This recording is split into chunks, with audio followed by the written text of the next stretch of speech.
લાંભા બળિયાદેવ મહારાજનું એક એવું ચમત્કારી મંદિર છે જ્યાં બળિયાદેવ મહારાજના દર્શન માત્રથી ભક્તોના શરીરના તમામ રોગો દૂર થઈ જાય છે। આજે આપણે આ વિડીયોમાં લાંભાના ઇતિહાસ વિશે જાણીશું। લાંભા ગામનો ઇતિહાસ છેલ્લા 175 વર્ષ જૂનો છે।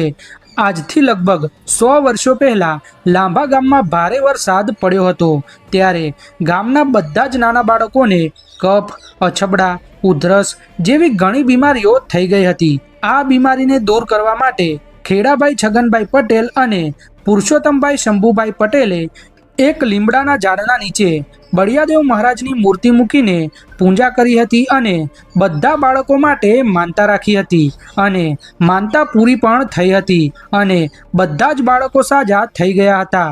તમે પણ બળિયાદેવ મહારાજને માનતા હોય તો કોમેન્ટમાં જય બળિયાદેવ મહારાજ લખી દેજો અને આ વિડીયોને શેર જરૂરથી કરજો।